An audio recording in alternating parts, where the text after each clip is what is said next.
Director of the NF Network, and we would like to welcome you to our webinar series. These webinars have proven to be an excellent way for the NF Network to reach individuals across the country. This afternoon, we're very fortunate to have Dr. Amanda Bergner, Assistant Professor of Genetics and Neurology from Johns Hopkins University. Today, Dr. Bergner is going to talk to us about new technology that exists that can help with communication for people with hearing loss, especially in NF2. After Dr. Bergner's talk, we're going to have a limited amount of time for questions and answers. There's a box in the right of the webinar control panel which allows you to type in questions. I will read the questions as time permits. Captions Unlimited will be providing the captioning stream on the bottom of your screen. It shows up automatically and there's nothing that you need to do. To remove the webinar control panel from the view of your screen, you can click on the orange rectangular button that has an arrow at the top left portion of the control panel. This might be necessary to have a complete view of the presentation. And now I would like to introduce you Dr. Amanda Bergner. Dr. Bergner, thank you for joining us today. Thank you, Kim. I really appreciate you all inviting me to speak today, and I'm happy to be with everybody out there in the great universe that's listening and watching. So I'm going to be talking today some about the work that I've been doing here at Johns Hopkins and in collaboration with a medical audiologist at Towson University here also in Maryland, really helping to support patients and families with NF2 that have hearing loss and other communication difficulties because of their condition. And so what I wanted to start off with today is just getting us all on the same page about what is communication and really what are we thinking about when we use this word communication. So I start here with a quick definition that really communication fundamentally comes down to a meaningful exchange of information between two or more living creatures. Today we'll be talking about human beings. But really, I think what's important there is that it's a meaningful exchange of information. And so it's an active process, and both parties are involved. If there are two people, if there are more than two people, that really it's inherently a social interaction. And so it's requiring the ability for people to engage in interaction with each other. And one of the things that we understand, when I say we, I mean people living with NF2 as well as all of us that know people with NF2 through various settings, understand is that NF2 can interfere with communication because of some of the problems that it can cause with people's ability to interact with each other. So primarily we think about hearing and the need for hearing as part of communication. If we think some about the skills that are involved in communication, we can really split them into four major domains. So the first thing that's involved in communication is thinking. And another aspect of communication is listening. A third aspect is speaking. And then the fourth aspect is nonverbal. So if we take a look here at the four major domains of communication, we can understand fairly immediately that NF2 has the capacity to disrupt multiple domains of communication. Not so much on the thinking end and what goes on internally for us as we're communicating, but on the listening end, it certainly can disrupt listening and the ability to hear. It certainly can interfere with the ability to speak, as we know that many people with NF2 can have difficulties with their vocal cords, either vocal fold tumors, or some type of other reason for inability to be able to speak clearly. And then certainly nonverbal communication can be disrupted, particularly when people are using mechanisms of communication like phones and texting and email, where we're not actually face-to-face with the other person. So I do want to hit on the fact that a good percentage of communication and information flow often happens non-verbally. And this is one of my favorite ways to demonstrate this. It's a little bit stereotypical, but I think still fits for a lot of us, that really this unspoken communication that's going on between people, if you take a look at the left-hand side of the screen, everything that's going on between women when they say hi to each other, and then on the right-hand side between men when they say hi to each other, just gives you an understanding in maybe more of a humorous fashion about how communication can take place even without language. I think that's an important thing to keep in mind as we talk through some of the difficulties that people with NF2 can experience with communication. So as we started saying just a few minutes ago, there are several ways that NF2 can impair communication. So the first and probably the thing that we most often think about are hearing problems. And so the vestibular schwannomas that are, so well known and so common for people with NF2 can certainly interfere on their own with hearing, causing hearing loss, progressive hearing loss throughout life. And as well, we understand that surgery is often one of the primary interventions for these vestibular tumors, but can itself cause damage to the hearing nerves and actually progress hearing, sometimes even rapidly, when people undergo surgery to treat the vestibular tumors. We also know that NF2 can interfere with speech, again from vocal fold tumors, certainly for nerve injury following even vestibular schwannoma surgery. So there sometimes is nerve injury to the other facial nerves that can impact how people are able to form speech, especially immediately after surgery. And then certainly understanding that there can be motor and dexterity problems because of spinal and peripheral nerve tumors. So this we think about certainly for people that access sign language or other means of communicating with their hands and their fingers. Some people will use finger spelling as well. Other people like using texting and email, but as more and more difficulties progress with NF2, the motor and dexterity problems can interfere even with those means of communication. And that's an important thing for us to keep in mind as we think really in the big picture about how best to support people with NF2 in terms of communication. So my colleague, Dr. Jennifer Smart, and I, in the last 6 months or so, have done an online survey within the NF2 community, which I'm guessing that many of you participated in, and I'll thank you up front. We're in the process of pulling together a manuscript that reviews all of the data from that survey, but I wanted to present some of it today that I thought was relevant to the topic of conversation. So this is probably not a big surprise for people living with NF2, but it's really helpful for us to have some actual data. About 175 people completed the survey and were able to use their responses, and we can see that the vast majority of people, looking at this pie chart, about 73%, so 3/4 of people that filled out the survey report that they have either profound or complete hearing loss with NF2, which means that we're looking at the, again, the vast majority of people living with NF2 with really almost no or no ability to actually hear. And of course, that's going to interfere significantly with communication. If we look at the remainder of the chart, we'll see that maybe another 25% of people have moderate or severe hearing loss, and really only 2% of the people that responded fall into a category of having mild hearing loss. So again, this is really important to understand that the vast majority of people living with NF2 are going to have these concerns.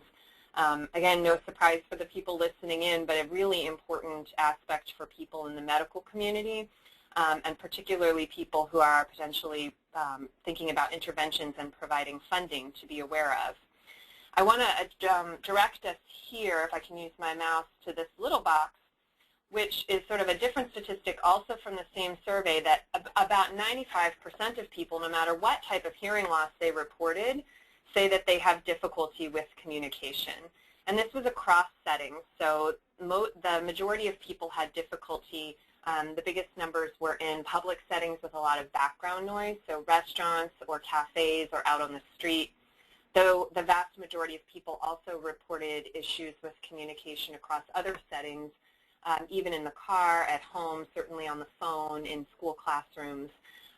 So even in places that can sometimes be a little bit quieter, people are still reporting difficulty with communication. So really what these statistics show us, again, nothing new for this community, but important to really use this information to be able to establish very clearly that this is a significant problem and really needs attention in this community. So I want to take a minute just to talk again about something that will probably seem fairly obvious but important for us to define is this concept of quality of life. And really what this refers to when we think about it from a medical or a treatment or research perspective, pardon me, is that it's referencing the general well-being of individuals and also societies or communities.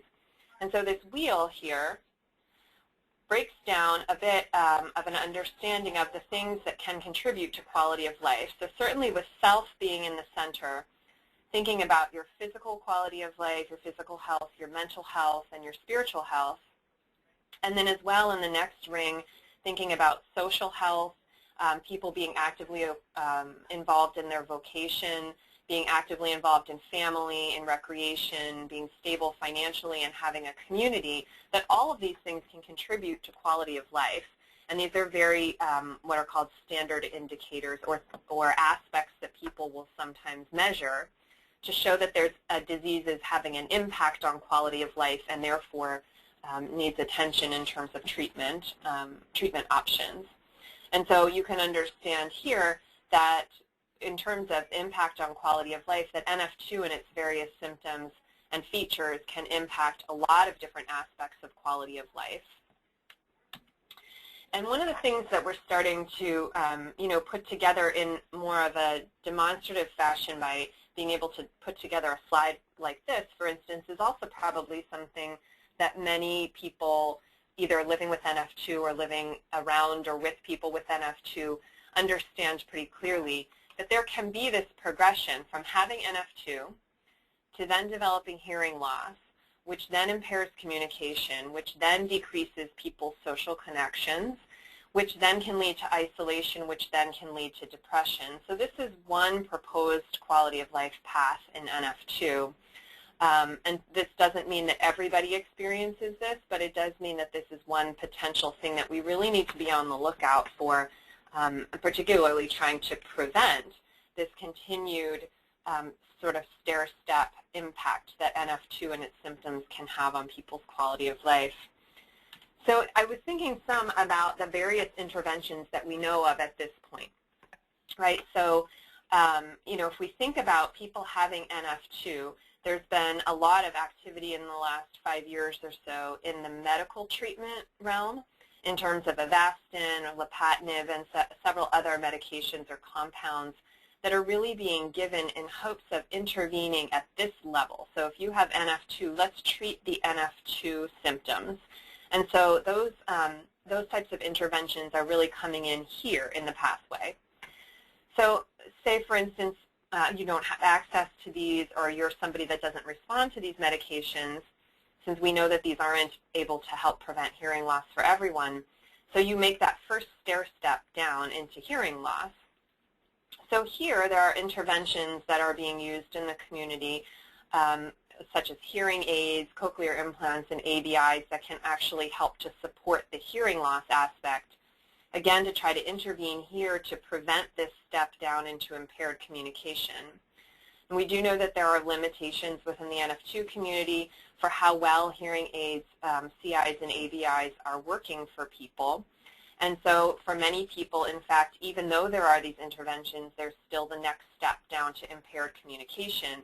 And that's, I think, what we really saw in the survey data that I showed a few minutes ago, that 95% of people who responded to the survey, which was done just a couple months ago, are reporting that they have difficulty, some amount of difficulty with communication.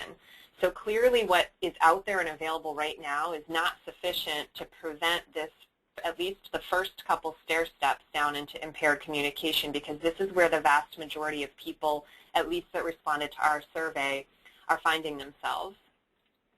So the question becomes, is there a way to, we have really smart people working at this level with medications, trying to make discoveries here. We have really smart people working in audiology, trying to, move forward technology for supporting hearing interventions here. So the question becomes, is there a way to intervene here? So maybe even if people have impaired communication, what else can we do at this point to intervene here to maybe prevent this next step into decreased social connection and then further steps down the pathway? So this is really where a lot of the work is being focused in our group here, at least my aspect of our group. And one of the other questions that we asked in the survey is, how do people with NF2 and hearing loss then, how are they actually communicating? If 95% of them are having difficulty, what do we see? And this is the survey data that we see if we take a look here. So hopefully everyone can see my mouse.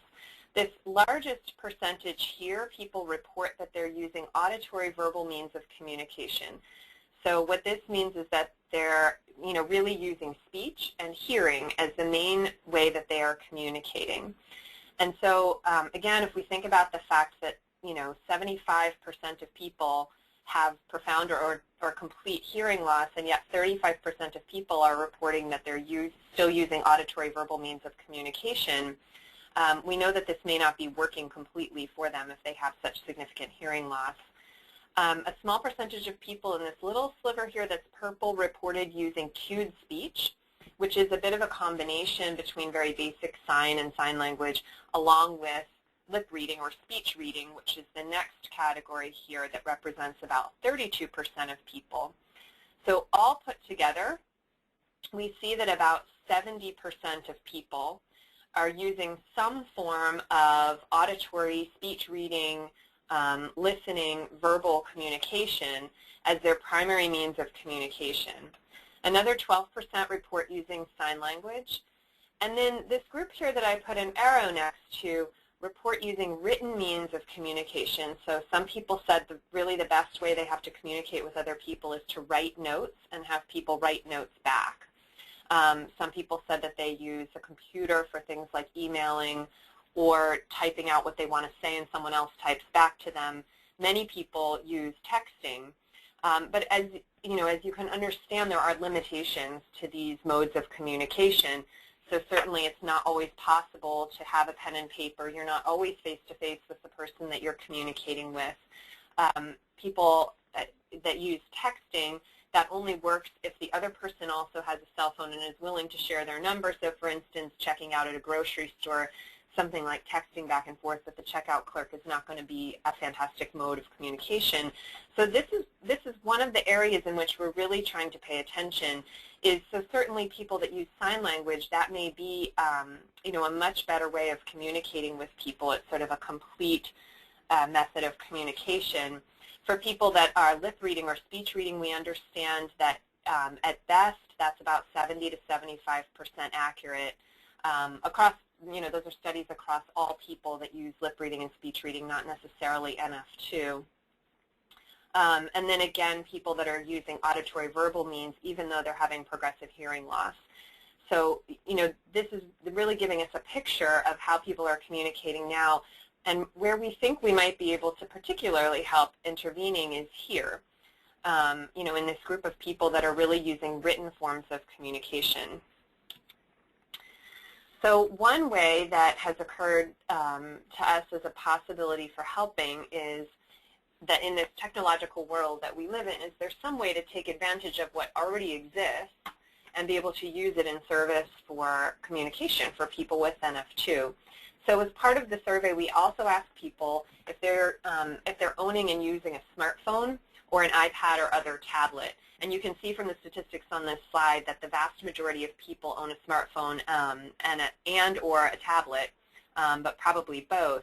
And so the question is, if within the NF2 community, people are already owning these, a lot of people already own these devices, is there some way that we can take advantage of that and use technology that's already in the hands of people that need help and need support? So what we've been looking at over the past maybe 6 or 8 months are apps for communication. And just in case anyone's listening in and doesn't know what an app is, it's a small piece of software that is developed that can be loaded onto a smartphone or an iPad or tablet and then accessed and used as software. And so there are many, many apps that are developed for every reason under the sun. And so Dr. Smart and I decided to take a look at several that could potentially be used for communication, again, that already exist. And the important thing to keep in mind here is that these are apps that were created for other reasons. So these are not apps that were built for the NF2 community. These are not even apps that were built for the hearing loss community because, as we know, there are many, many more people in the world with hearing loss than the number of people that have NF2. There are a lot of causes for hearing loss. And none of these apps that we looked at were created for people that have hearing loss. So, I think important to keep in mind that we're talking, at least at this point, about taking apps that were created for another reason and trying to use them to support people with NF2 and communication. So there are two main categories. There are speech-to-text apps, which mean just that when people speak, that it will take the speech and convert it to text to be read. And then text-to-speech apps, where you can type something into the app, and then it will speak for you. And so those were the two main categories that we thought might be helpful in supporting people with NF2, given the variety of symptoms that people can have. I did want to note that we started with the Apple platform and Apple products, primarily because Dr. Smart and I both see NF2 patients. I'm in the Johns Hopkins Center here, and Dr. Smart practices at Towson University. And my observation in conjunction with hers was that the majority of people that came into the clinic that were using texting and using their smartphones to support various aspects of their lives had iPhones and Apple products. And so we started there. But one of the interesting things we learned in the survey is when we asked people what platform they were on, it was fairly evenly split between Apple and Droid. And so one of our plans is to next move into the Droid platform and see what apps exist there. But just to say that this review and the webinar today will discuss only Apple products, and that's why. So what we did was to identify the speech-to-text apps that exist on the Apple platform, as well as the text-to-speech. But I'm going to start with speech-to-text. And we found 4 apps that, that really were the most prevalent and seemed to make the most sense for speech-to-text. And a couple of these you may have heard of. They're listed here on the left: Dragon Dictation, Voice Dictation, VLingo, and PaperPort Notes. And then what we did was to actually formally review them. So Dr. Smart from the audiology and hearing loss perspective, and myself from the NF2 perspective. And we bought the apps, and we played with them, and we practiced with them, and we wrote reviews of how we think that they work. And this is a document that is now put together and available if people would be interested in having this, this review. I think it's important to keep in mind that we did this in July, and things change very quickly. So I just want to say that this may already be dated. In fact, it probably is slightly. All of these apps still exist, however. And in the speech-to-text realm, what we found is that for the most part, the apps are free. Voice Dictation is 99 cents, but that this is affordable software because it is free for the most part, and that it is available for iPhone, iTouch, and iPad. The only exception to that is PaperPort Notes, which is only available for the iPad. We included the memory that's required, but really it's not much at all, so it shouldn't make a big difference for you. And then also the languages that this is available in. The survey that we posted online was international, and we did get responses from probably about people in about 15 different countries around the world. And so we wanted to be sure to let people know what languages were available on each of these software, these apps. A really critical thing about using the speech-to-text apps that exist now is that they require Wi-Fi to operate. And so this is not something that can be used in a space where there's no Wi-Fi signal. So that's an important thing to keep in mind if you're using an iPad and you don't have a package to support that. Certainly that you can find ways to work around that, but that's an important thing to keep in mind. And the other thing that we found when reviewing these apps is that Dragon Dictation is owned by Nuance Communications, and they are doing a lot of work in voice recognition software development. And they recently purchased VLingo and PaperPort Notes. And so, it is of interest to us that Nuance Communications is, in some sense, a bit cornering the market in terms of voice recognition, and that they may be a really important company to think about working with down the road. So I wanted to spend a little bit of time looking at each of these apps. The first one is Dragon Dictation. This is probably the most well-known, and again was not created for hearing loss or communication support at all, but was meant to support people that are needing dictation for any reason.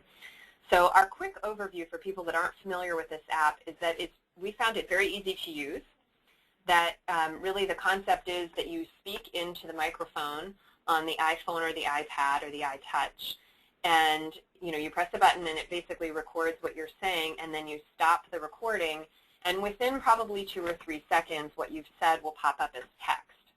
And so how we had practiced using this was as if, for instance, we were in a medical setting and Dr. Smart were coming to see me in the clinic, that she would actually be holding the iPad, and asking me questions as her medical provider, and that I would speak into the microphone, toward the microphone, and then it would dictate what I'm saying, and she could look down and read it. So could use a combination if she's somebody that uses speech reading or lip reading, or maybe if she has some hearing as well, but then would be supported by being able to look down and see the text of what was said as well.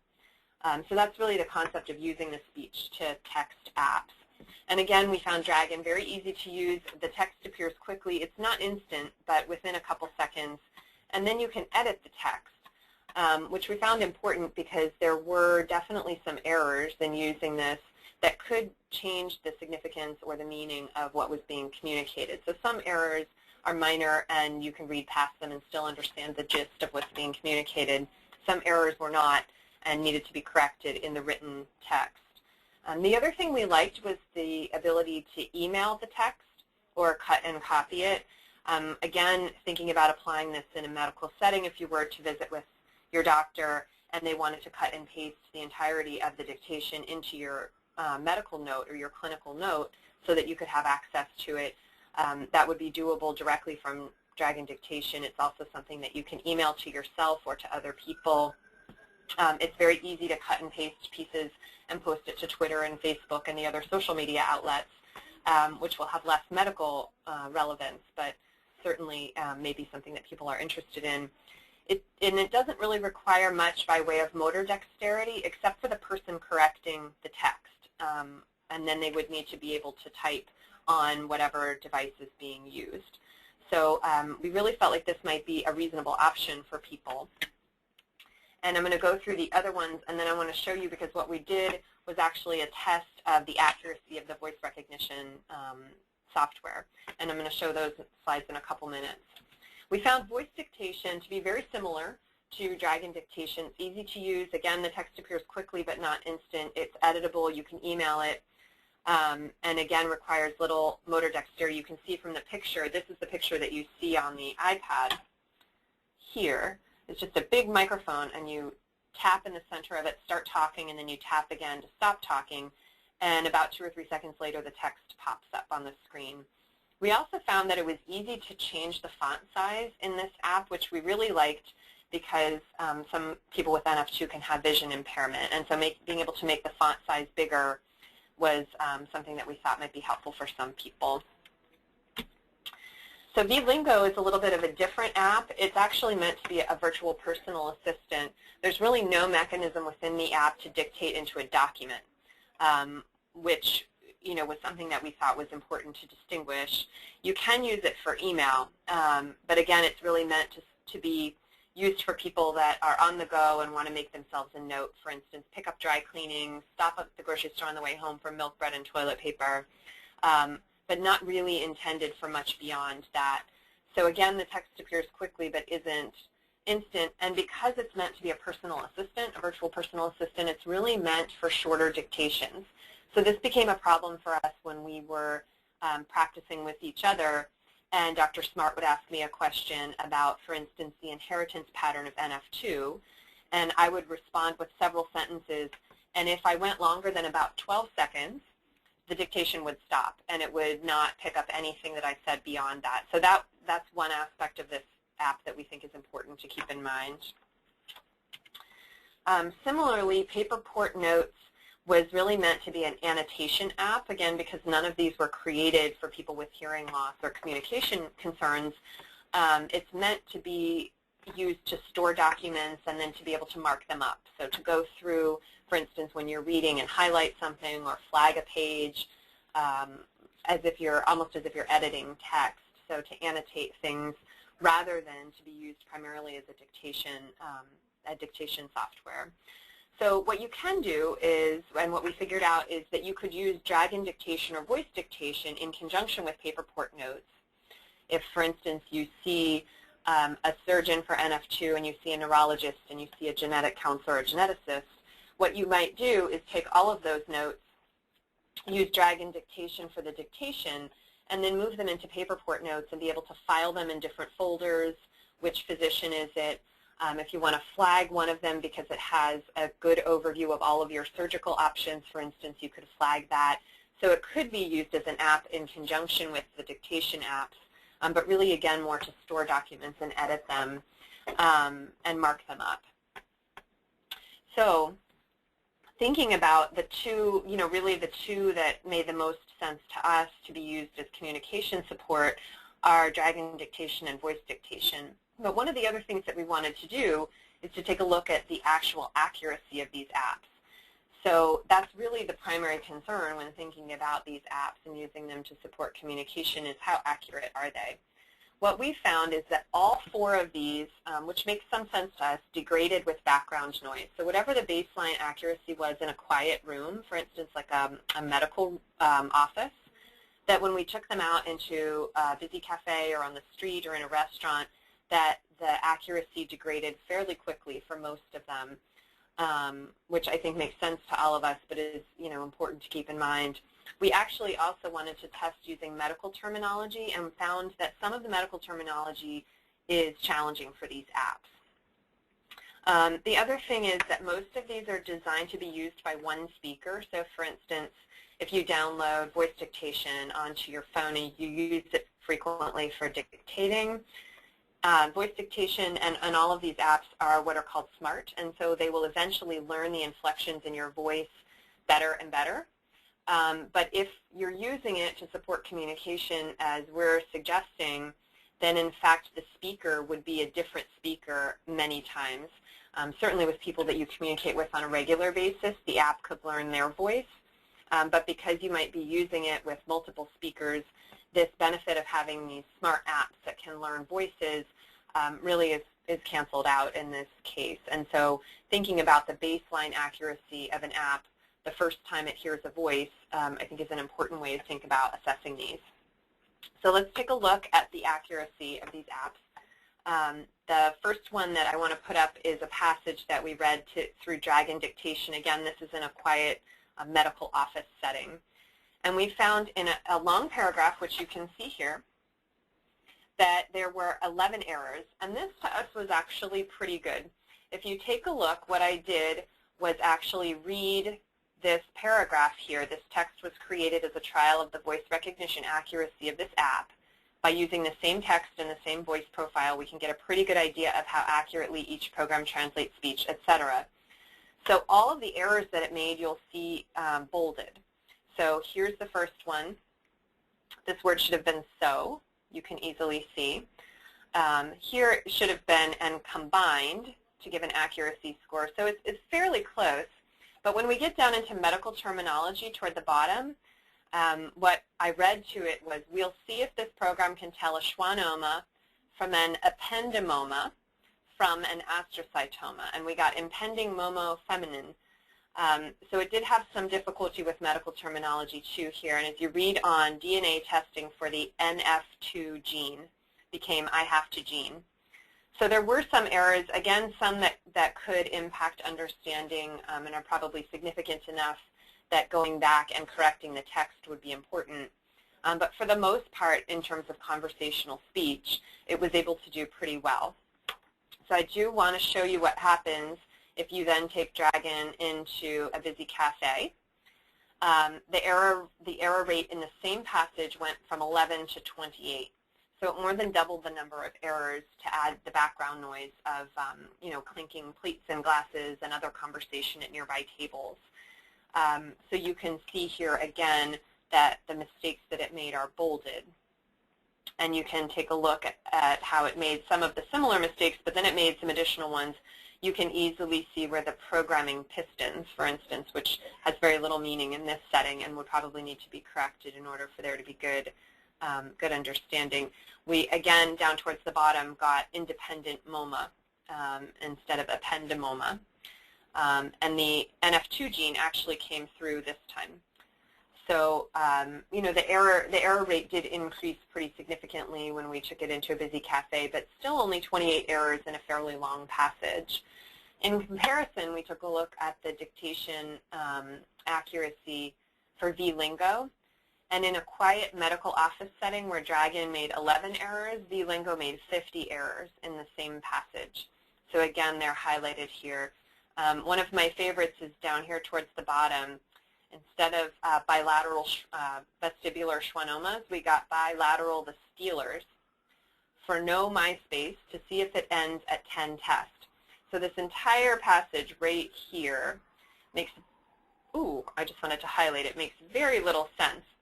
And so that's something that, again, you know, if we were able to correct to be more accurate right after the text is created in the app, that might make this a more accurate. So you can see that there really is a difference between the voice recognition accuracy for these different apps. But again, I'll just remind us that Nuance Communications has recently purchased VLingo and PaperPort Notes, and so it may be that the voice recognition within these products improves if they're going to begin using the same voice recognition software that they're using with Dragon Dictation. So I actually want to take a minute to demonstrate how this works for you live with the iPad, and I think I'm going to hand things back to Kim for a minute so that she is able to let everybody know how to get their screen in the right shape to be able to see things. All right, thank you, Dr. Bergner. So if you see the webcam there with the picture of Dr. Bergner, there are two white flash marks on the side, like hash marks. If you grab onto that and make it larger, then you'll be able to see when she puts up the iPad to demonstrate this software. And then she's going to go back to some PowerPoint slides again. You'll be able to slide it back if you want to make and readjust your screen. So look for those two little white lines on the side, and then just grab it and move it so that it gets larger so that you can now see the applications being demonstrated. Thank you. Thank you. And I'm just going to be sure our Wi-Fi is connected.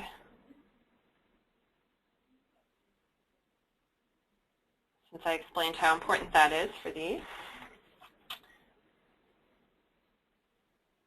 Okay. So I want to show you first Dragon Dictation. So this is on an iPad, and you're going to get a little reflection at first. So you can hold it either sideways or straight up and down. Again, you'll see in the center it says tap and dictate. It's fairly easy to use. My microphone is at the top here where my finger is. And so I'm going to go ahead and record something, and then we'll see how it does. So how you would use it is just to touch the center. Hi, my name is Amanda Bergner, and I work at Johns Hopkins in the NF Center. Touch again, and it pops up the text. Oh, yeah, we can see that very well. So it is pretty close. Again, it had difficulty with NF, and center became center. So that's something that you could decide how important that was to correct.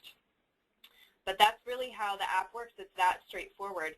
One of the things that I did want to demonstrate to people is, you know, in thinking about how this could be applied, you actually can get a keyboard screen at the bottom here.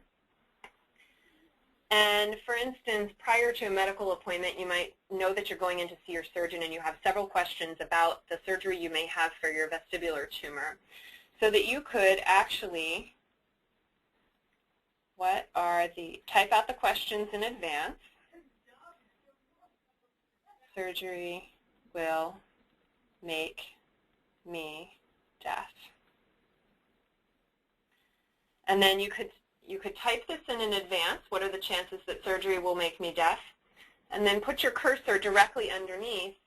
Ask that question.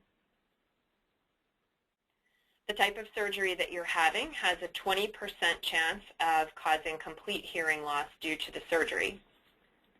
Have your provider dictate, and then you'll see that the text comes up right underneath the question. So what you could do in advance of an appointment is actually to pre-program multiple questions that you have on this screen, leaving space between each, and then just put your cursor where you'd like it to dictate and ask the question, have the dictation read into the machine, and then it will pop up the answer directly underneath. You'll see from here, by pressing this button here, it gives you the options of where you'd like to send it. You can cut, copy, post it to Facebook or Twitter, or use email. So it's fairly straightforward to select email. It creates an email for you with all of the text on the screen. You can send it to anybody you'd like to, and it's it's very easy and straightforward to do that. So that's one of the things that I had wanted to demonstrate for you. Again, let's delete that. What we found helpful is that by using the keypad here, this is not true in all apps, but this keypad is set up like a regular typewriter. So that's called a QWERTY setup, because you'll see here that the Q, W, E, R, T, Y run across the top. So the name of this keyboard setup is QWERTY. And that's what most people are familiar with. So not every app sets up their keypad like that, and it actually makes it a lot harder if you're used to using a keyboard that's set up in that fashion. Some of the apps actually go A, B, C, D, E, F, G, and it does actually slow people down who are used to typing on a regular keypad. So that's something else that we really liked about Dragon. Let me show you briefly also voice dictation. So it works very similarly. This is a giant microphone in the center of the iPad. Again, doesn't take a lot of dexterity. Hi, my name is Amanda Bergner, and I work in the NF Center at Johns Hopkins. Press it again. Oops. And the text will come up on the screen. So let's get it to focus. So it did fairly well. Again, it actually got closer to my last name, but it again had trouble with NF. So I think that what we did find is fairly demonstrative of what we found, which is that these apps are very good for conversational dictation, have a little more difficulty with medical terminology or specific terminology. But we did find them very easy to use and straightforward, and that the voice recognition, again, was fairly good. We had a couple of suggestions, if we go back to the slides, to maximize accuracy with these speech-to-text apps. So the first is that asking the speaker to speak a little bit more slowly than usual, and really to enunciate maybe a little bit more than they usually do, depending on who you're speaking with. And I think this is something I hear from our NF2 patients that come in that are also lip reading and speech reading, asking people to slow down a bit and enunciate what they're saying is very helpful.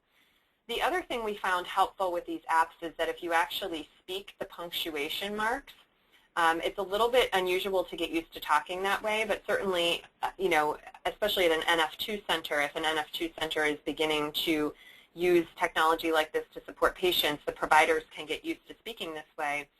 But to say things like, when you have surgery, comma, there will be a 50% chance of, facial weakness in the first 2 weeks period.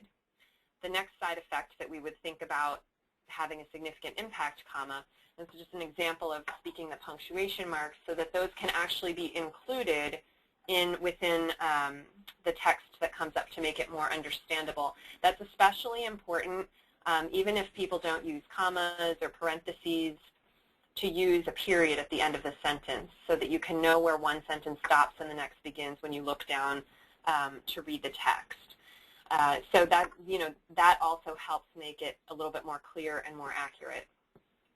The other thing that we found is that if the speaker speaks only for a few sentences and then takes a quick look at the text to be sure that it's fairly accurate, if it's really important that the text is accurate, that's a better way to do it than to have someone speak in monologue fashion for 3 or 4 minutes and then have long pages of text to try to look through. And the other thing we found is that the closer that the microphone is to the person's mouth, the more accurate the voice recognition will be. And that does make some sense to us as well. And so one thing that we're thinking about doing in our next pilot study, which I'm going to talk about in a few minutes, is really to ask the speaker to use a Bluetooth headset. So, for instance, being able to have something in your ear, but that the microphone is very close to the speaker's mouth and that it's connected then with the iPad, so that the transmission of the speech doesn't need to be into the microphone of the iPad. The iPad can be further away. Several of the families that I've been speaking with are using this in settings similar to church, for instance, where they're asking the pastor to wear a Bluetooth headset, and then they can sit in any pew of the church with their iPad and use Dragon Dictation and actually be able to see the sermon. So you don't have to sit close and read lips, and you don't have to be able to hear, but you can read the sermon as the pastor is giving the sermon. So that's an example of how people are actually using this technology in life right now to support communication and to keep social options open and to keep people connected, and like we talked about, really maintaining more of a higher quality of life. So I did want to spend a few minutes, I want to have a few minutes for questions, but I did want to spend just a few minutes talking about the text-to-speech apps that we looked at. So these may be beneficial for many people with NF2, though maybe a smaller percentage of people then have hearing loss. But for people that have difficulty vocalizing or being able to speak clearly, that would like some support with speech. Now, again, none of these apps were put together for people with hearing loss. None were put together for people with NF2. Several were made for people that have had stroke, for instance, and then therefore lose the ability to speak. Several of them, the ones put together more for children, were put together for children with autism who may not be verbal or may not be speaking. So you'll see that the apps are set up really, again, for a different purpose. But is there some way that they could be useful since they exist already? Is there some way they could be useful to people? So taking a look at our spreadsheet, we were able to find 6 really, what we thought would probably be the highest quality text-to-speech apps.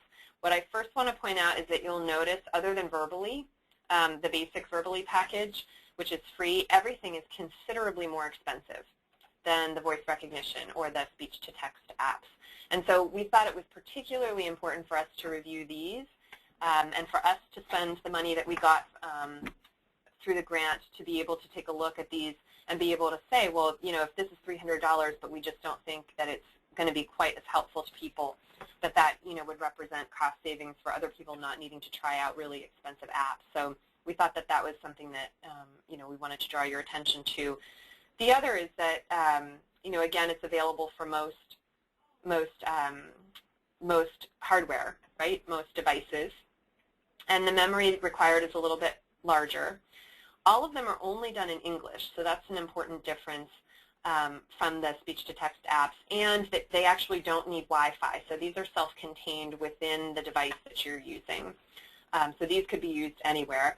One of the settings that we could especially imagine, again, more of a medical application, but imagine using these is post-surgery in the hospital for people to be able to communicate with their nurses and doctors as inpatients while they're potentially having some difficulty with speech right after surgery. So I wanted to just highlight 2 of these, again, because there were so many. So we really liked Proloquo to Go. It wasn't our favorite. I'm saving our favorite for last.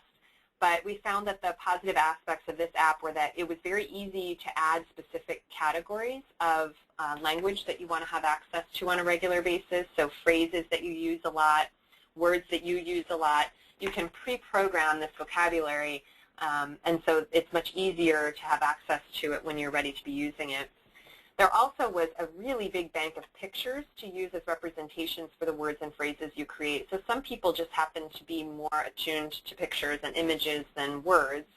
And so by stringing together images, you can also string together a sentence in this app, which we liked. It may also be more helpful for children if there are children with NF2 who are impacted in terms of their speech.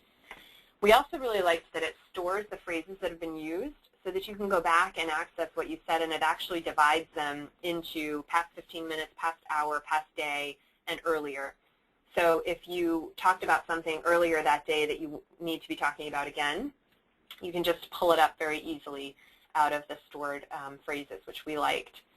When we did the review, and if you request a copy of the complete review, you'll see this for each of the apps, we had a section called Issue and Workaround. And some of the apps had multiple issues, and we tried to come up with a reasonable workaround for all of them. There probably are others, but we wanted to offer suggestions for solutions. So for instance, when using the iPad keyboard to type a sentence, this app will speak everything that's written on the page each time. So you can't just get it to say one phrase, it will say all the phrases you've typed in. And so our workaround was to erase the sentences when you're through with them so that the app only speaks the phrase or sentence that you want it to at the time. So it's just an example of the way that we wrote the review. We also tried to include other tips. You'll see down here at the bottom of the slide, and just an example, that there are tutorials available on this app's website for a variety of functions, and that might be a good resource for people too. So here are a couple snapshots of the screens from Proloquo to go. So you can see it's very picture-based. So I like this guy, awesome, here with his 2 thumbs up and his big grin.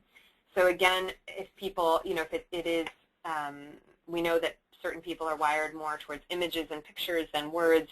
And so this app would be really good in terms of having that connection between the pictures and the words. And what you do is build your sentence across the top here. This says, I feel happy, I want to go outside, basic sentence. And then you would press on that top bar, and the app would actually speak it for you. And you can choose if you want to have a voice that's a man or a woman, and there are some apps that have multiple men and women's voices, multiple children's voices, so you can find one that you think fits your personality best. You can have different voices on different days. And here's another screenshot down here to show some of the more specific, maybe some of the more specific medical phrases that you can type in, and then some other phrases. At my beans and rice table. I'm not quite sure what that means, but that comes pre-programmed into Proloquo to go. So the one that we actually liked the best was Verbally. You'll be glad to know that that is the free app. If it's possible, the upgrade to Verbally Premium, which is $99.99, actually we noticed a significant difference between Verbally and Verbally Premium. And so if that's available for people, we would definitely recommend the upgrade. We found that the positive aspects of this app far outnumbered any of the issues. We really liked the voice quality and found it had better intonation than the free version, so that, again, the premium version. You can select the pitch and the rate and the volume of the voices as well, so some people might potentially use this, for instance, in a louder setting and would need a louder voice. You can save and edit frequently used phrases, which we found really helpful. It has prediction language, so that means as you begin typing in a word, it will offer 6 or 7 different words that it thinks that you might be wanting to use, and then you can choose that word by tapping one button. So it's a bit like the autocomplete that's already part of texting or those types of things, but it actually gives you multiple words to choose from.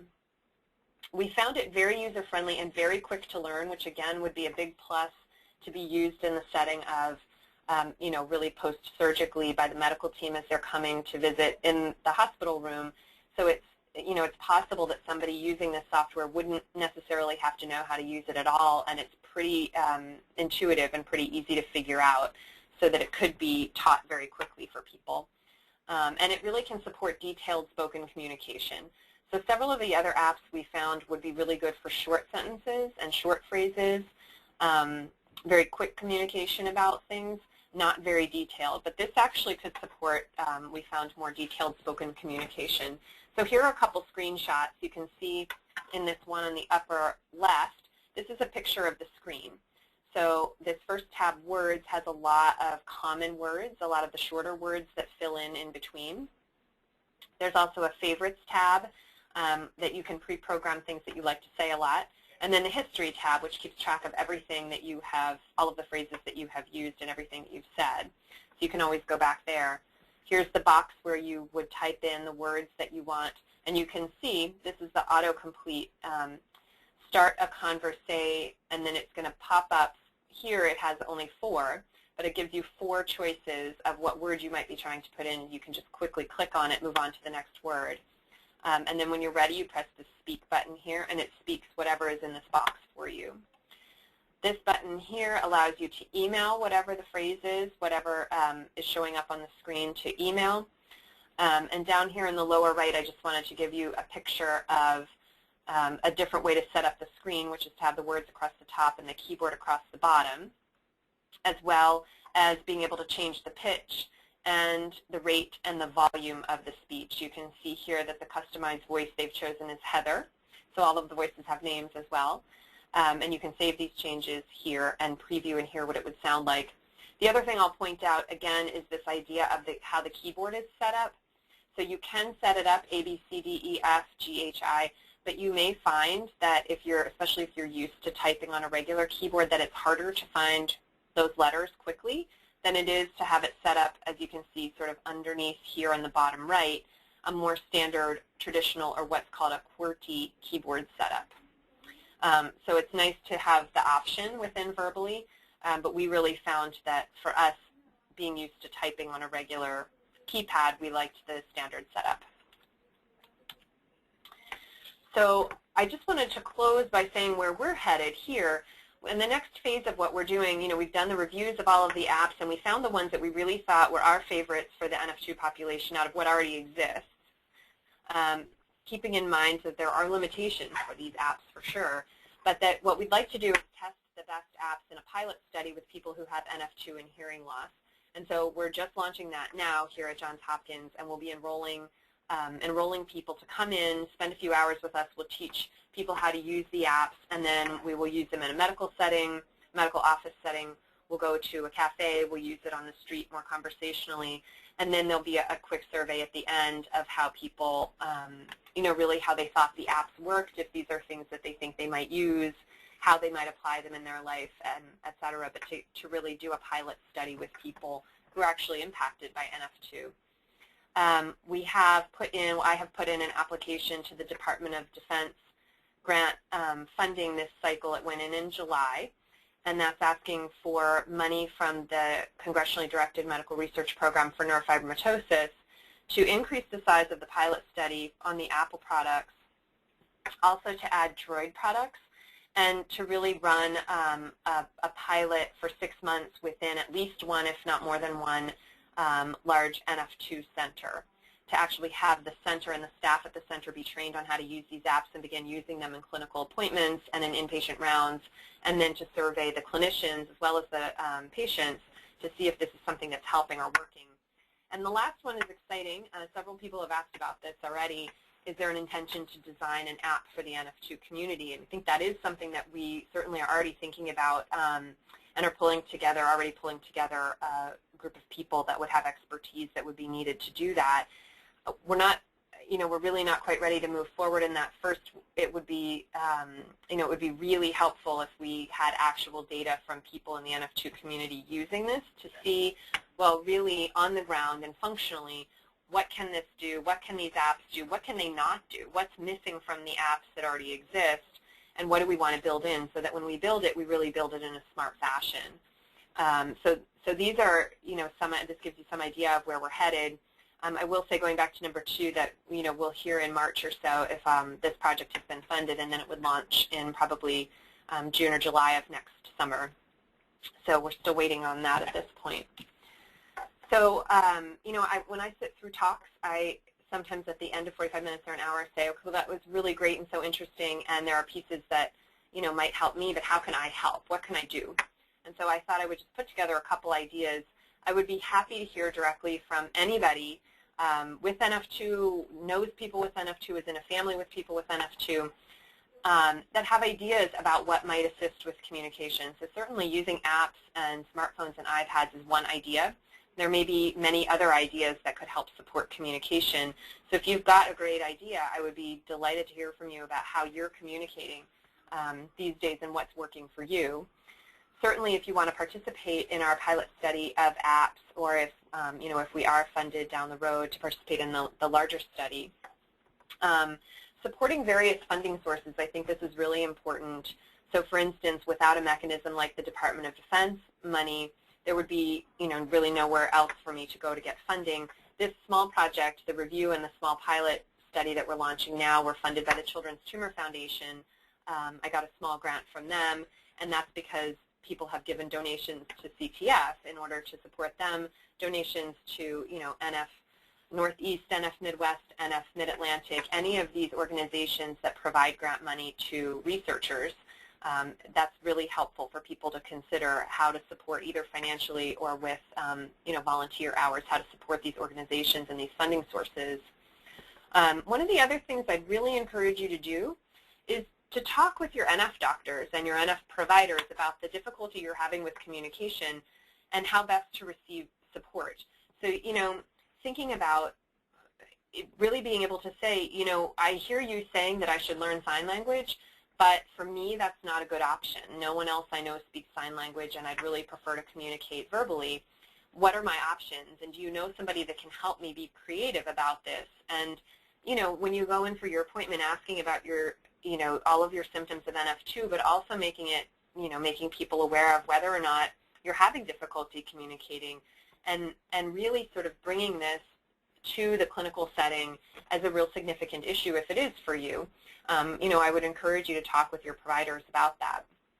And I see that my list of places that there are funding sources is actually below the wrong bullet point, but this other smaller list are just places where there is funding that exists now.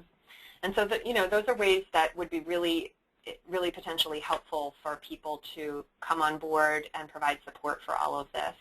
And I want to be sure everybody knows how to find me. You can certainly find me on the web, and I know that Kim can provide my contact information as well, but here it is. Certainly feel free to email at any point. This phone number is my office phone, so certainly I know that that's not a good method of communication for a lot of people, but for people that are able to hear on the phone, I'd be happy to talk with you via phone, but certainly don't hesitate to reach out by email. I would love to hear even people's thoughts about the webinar today and in what directions you think it would be helpful for us to be thinking in terms of supporting communication in this population. So I really thank everybody for their time and attention and interest in this subject and support of the research, and I'd be happy to take however many questions we have time for. Well, thank you very much, Dr. Bergner. I think that there's a couple of questions.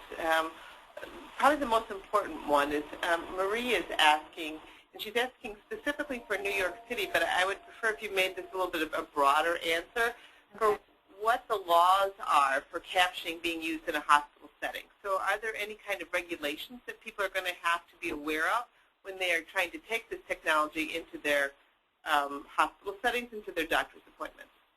So that's a good question. Let me just be sure I understand. Is the question really what are the laws in terms of on behalf of people having communication concerns? Like what are the laws that require the hospital to provide some sort of... Looks like the direction she's going, correct. Yeah. So that's a good question, and my suspicion is that she asked on behalf of New York City because what we find is that they differ from state to state.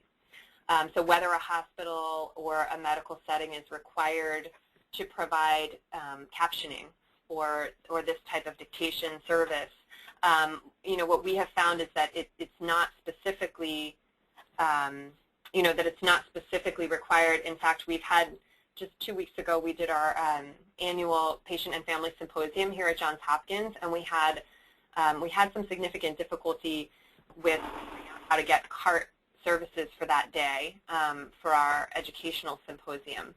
And so, what I encourage people to do is this is where it's really helpful to have access to local and regional support groups to try to figure out within your state what the requirements are of a hospital to provide access to communication. It's another piece of why I think it's really critical that people are talking to their physicians, because sometimes what I will say is that I think sometimes the medical community feels like communication is actually pretty clear, and they'll leave an appointment and say, oh, I think that that patient and that family really understood what we were saying and what we were talking about, because they were lip reading or there was a sign language interpreter or whatnot. But really being able to assess if the communication is adequate is a totally different ballgame. And so what I would say is I think that there are a lot of providers who aren't even aware how big of an issue this might be. And so when you're thinking about regulations within your state and how to really get support around this, it may not be that you have to put up a whole lot of a fight with your medical institution. It might just be that your providers aren't aware that this is a big issue.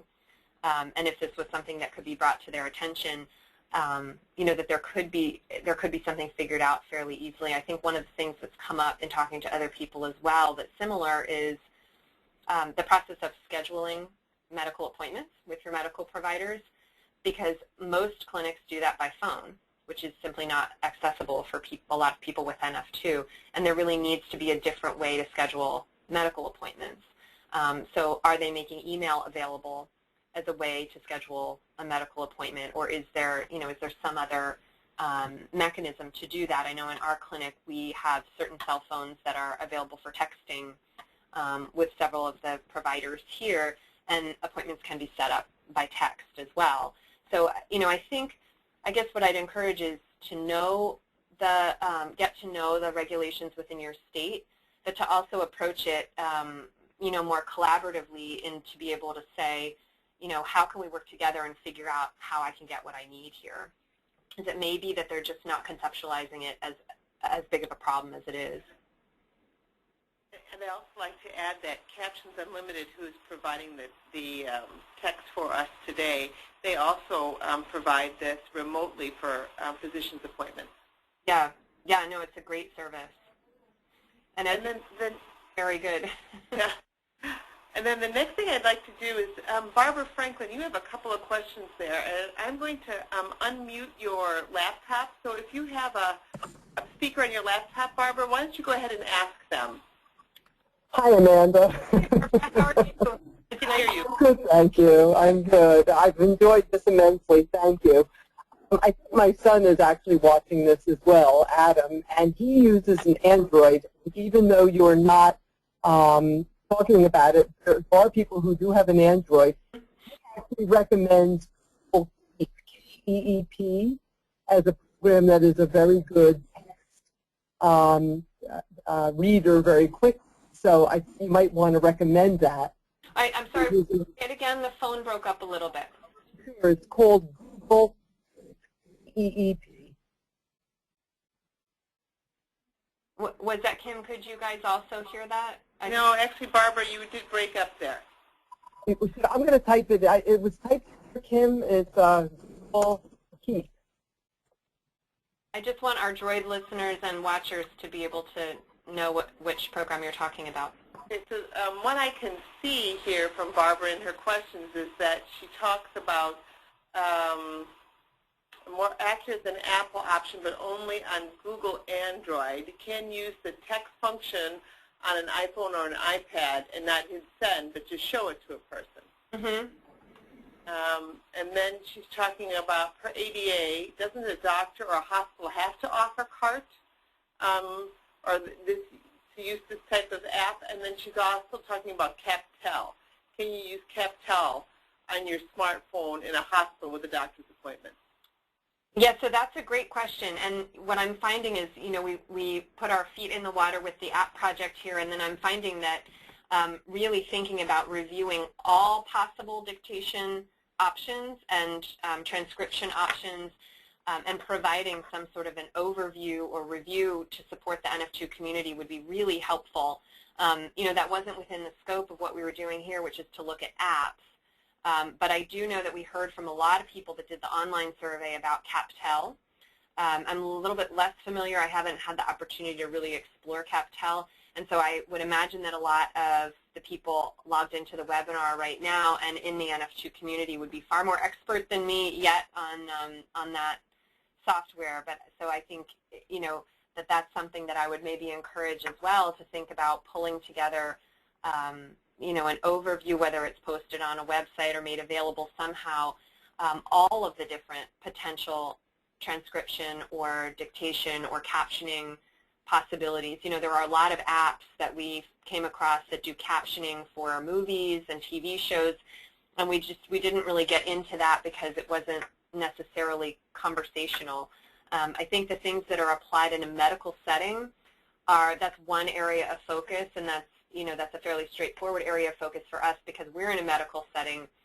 But I do hope that some of the conversation and some of the things that come out of this work could also potentially be applied in more of a social setting where, for instance, CART may not be available or CapTel, but if you're going out to dinner with a friend, is it possible to somehow work the iPad into that conversation so that you could sit across the table from someone in a fairly loud restaurant and be able to be supported in the conversation by having the iPad in front of you, especially if they're wearing a Bluetooth, for instance. And so some of what we were thinking about was expanding beyond the medical setting. So I think that there are a lot of good questions about, again, policy and legislation, what has to be made available, what is available, what's the quality of what's available, and then this, this adjunct of, well, what else, how else can we apply this outside of the hospital as well? Because I think that that's where, it is where additionally people with NF2 can have a lot of difficulty with communication that may actually impact their overall social network and sense of connection with people more so than, just focusing on the medical appointments. Which is so very important. Yeah. But I think Barbara is trying to tell us that the name of that app is called Google Keep. Barbara, could you type in if that's correct? Yes, that's it. So that's what she's recommended for the Android users. It's called Google Keep. Great. Thank you, Barbara. That's really helpful. And I'm going to jot that down because that's really where we want to go next, is onto the Droid platform. Well, I think that is it for the questions for today. We really want to thank you, Dr. Bergner, for giving up your time for an excellent presentation today, and for Captions Unlimited for a wonderful text streaming for us. Now, after the survey today, you're going to get some questionnaires, and we appreciate all the feedback. It helps us develop, future webinars for you. We'd really just like to thank our generous donors here at the NF Network that have made this webinar and the work that the Neurofibromatosis Network is able to do. One of our major goals is to improve the quality of life through education, and these webinars have certainly played an important part in that role. I want to thank everybody for participating. In a couple of days, you'll be able to see this webinar. It'll be up on our website. If you go to the top bar, you'll find education, and you'll come down, and it'll list the different webinars. Thank you very much, Dr. Bergner, and for everybody for attending today. Thank you. Bye-bye. Bye.